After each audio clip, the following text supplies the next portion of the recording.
about it, quotes about it, so on and so forth. But if this is your first time, like 80-20 rule, I've never heard of it. 80-20 rule is simply this: that 20% of the causes that you do produces 80% of the results. And I know what you're thinking, like, wait, no, that doesn't, that doesn't make any sense. Well, no, that's impossible. So, Mr. Pareto, way back in the late 1700s, came up with the thought after studying it and analyzing it and realizing it that when he looked at the wealth of the current city and town that he was in, I believe it was Italy, not 100% sure, or town in Italy, but the focus was that 20% of the wealth that was actually within that town, within that city, produced 80% of the results, or 80% of the financial assets that we have out here. So if you were to look at your own town, and in regards to like, hey, where's actually all this stuff coming from? Where are we getting the things that we need today and everything like that? You'd probably be surprised that it's like, wait, it's only coming from 20%. And in 2007, this was actually measured. Now, with so many things going on, the information age, brand new technology, and motivational speeches, blah, blah, blah, blah, this has increased and, will increase over time. A prime example is that there are currently 607, a little over 600 billionaires out here in the world.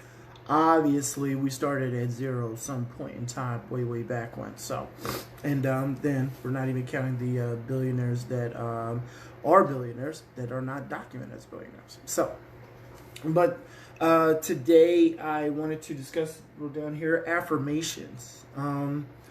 With the affirmations, and I kind of said this back in a couple of videos and such, where I talked about like, oh, hey, I got 3 computer screens, so I'm able to put up affirmations on a daily basis. But the thing about it is that these affirmations can be auditory. The thing about these affirmations is that they can be instilled in your brain, done by you. So instead of just I'll be honest with you, when I'm like stuck on something, or about to hit this obstacle, or feel like I cannot not get over this hurdle, what I typically will tell myself is that I'm going to be a millionaire, I'm going to be a millionaire, I'm going to be a millionaire, I'm going to be a millionaire.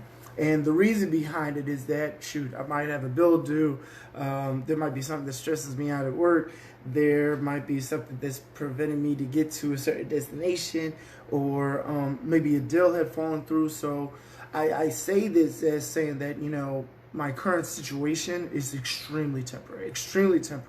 And even I look back, on past situations that I've come across, that they are extremely temporary. I got to this point through hard work and strife and going through many obstacles and hurdles. So it's like, hey, I can't imagine what the next journey shall be. I can't imagine what my next year will be, for all that matters. So not saying that how I got to where I'm at right now for affirmations, but definitely where I'm going, affirmations are helping me. Now, with the I am a millionaire, I am wealthy, I'm going to be great, your affirmation should be specific. So I know I talked about it past podcast, if you will, or past videos, that I talked about, different types of affirmations, saying that, saying I'm going to be wealthy, or I'm going to be rich, but you need to, writing down, scratch all that. You need to be ready when you're writing down your goals. That should be your affirmations back to you. So if somebody says, I want to open up a bakery shop, list it down. I will have a bakery shop open by September 2022. Or if it only takes less than a year, I will have a bakery shop open by December 2020. Whatever your goal is, write it down, speak it out loud, and then, repeat it back to yourself. Now, if everybody's got a smartphone, which I'm pretty sure that they do, or crazy thing is, Amazon still has these voice recorders, you can order a voice recorder and just record your goals, your vision. So the example, for those looking to get into real estate, hey, I plan on owning 10 properties by the end of this year. And your mindset in achieving that gets you there closer and closer and closer, because when you're speaking it and when you're hearing it, because it's twofold. It's twofold, actually, because when you're speaking it to, let's say, yourself and everything like that, after writing it down, you start to wonder and daydream and think about, like, man, that bakery shop would be sweet. Would be sweet. Would be sweet. Hey, that might be an idea for a name. WB Sweets. Would be sweet. Oh my gosh. So things come into play. Now, if you do use that, what's called, I just need a free cupcake. So if you do use would be sweets, I need a free cupcake. But, but no. In regards to it, speaking it when it comes back to you and it's in your brain and it's going through and everything like that, more things start to happen. Things that surround yourself. Like, you're like, man, I don't feel like watching TV today. Let me see how I can get this bakery shop open. Or, you know what? All this stuff in regards to what is it? Checking out on laptop, or surfing the internet, or checking social media. It's like, maybe this cupcake idea will really, really work. Maybe I could start getting the ground running now to start getting established. And then what's the crazy? You start running into people that have money that love cupcakes, and then they say, "Oh my gosh, you want to do a cupcake shop? I would love to help out. How can I help?" So on and so forth.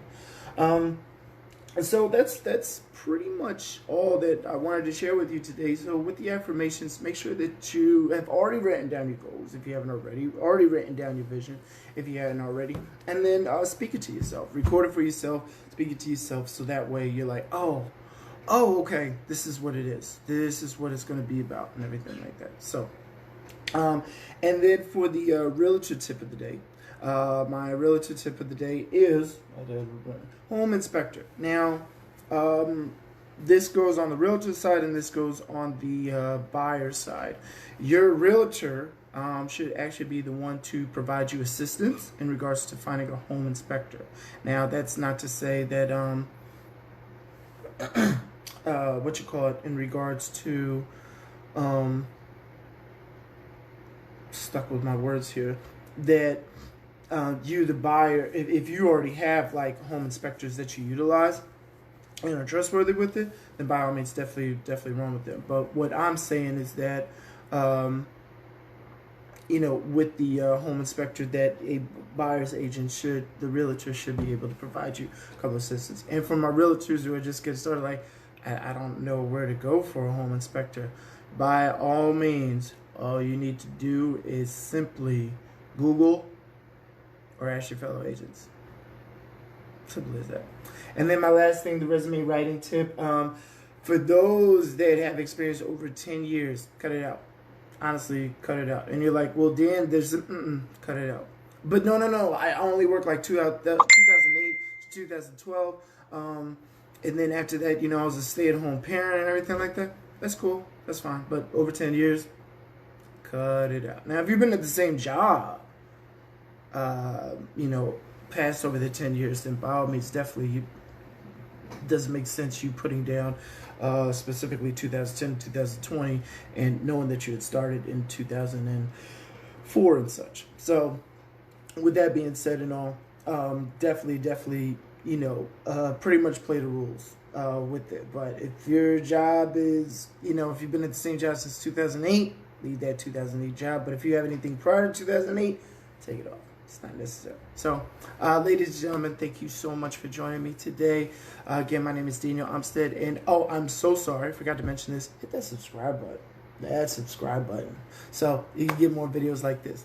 Again, my name is Nathaniel Umstead with the Robin Nathaniel Group. And as always, stay blessed, my fellow millionaires.